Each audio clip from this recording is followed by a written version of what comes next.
Okay, so now we've gone through a whole bunch of different concepts of keeping ourselves in proper alignment and how to break our opponent's alignment with posture, structure, and base.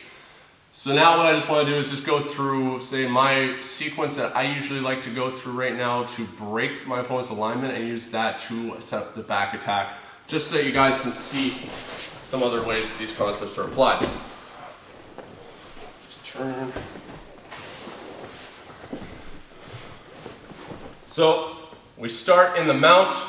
Kevin's got proper structure here. What I need to do is I'm going to lean down, start driving my hips into his wrists to start breaking the alignment of his wrists, affecting his structure. I'm controlling posture here, gripping onto his gi, pulling up onto his head. I start utilizing the hooks to detach this regulated tension so that this frame is no longer load bearing. I can now access this arm as a lever so that I can start bringing my knee up high, shutting down his ability to frame and manage the range. The other arm is still inside. I'm going to bring it up at this point, grab onto his gi, start breaking his posture by driving the shin or my forearm into his chin. I'll start looking for this elbow.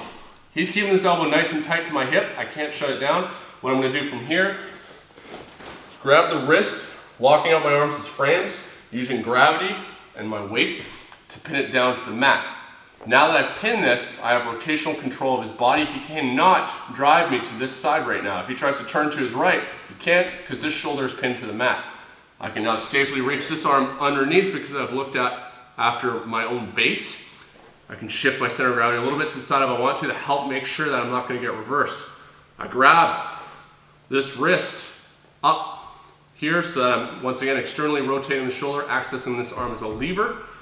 And this hand and elbow might still be up against my hip here. From here, if I wanted to, I could start looking at threatening with that key lock and Americana. Kevin's going to look to start bringing his arm across because he needs to start respecting this.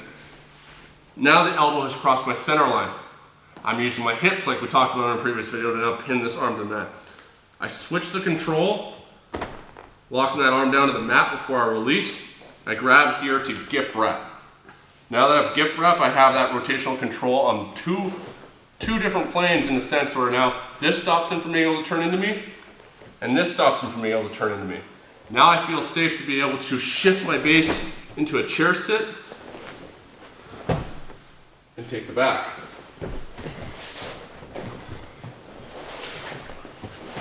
Turn on the other side, disconnecting that frame so that I can start underhooking that elbow, bringing it up. I'm not concerned about this arm yet because I'm breaking his posture and affecting the structure of his left arm. Pinning it down to the mat, grabbing that wrist. I'm going to start threatening with that key lock grip so that this arm comes across. And I'm going to look to get control with the gift wrap. I don't posture up from here. I don't like to do this because I'm disconnecting.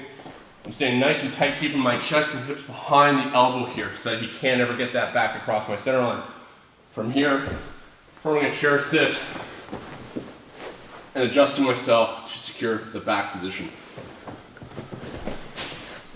If he doesn't want to bring this elbow across, when I'm in this position here, I'm going to break his posture even more by taking this arm and bringing it into his armpit like this. By anchoring my arm onto the mat, become strong, and I start to use it as a frame by extending my elbow and driving the crook of my bicep into the back of his neck and head here. So now, bring your arm back in.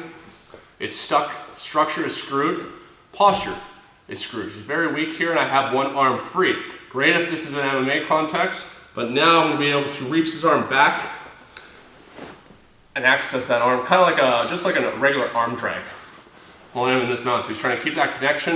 If I need to, I take away that regulated tension by backing up my left hip to disconnect his right arm, pulling it across. From here, completing that chair sit, going straight to the back.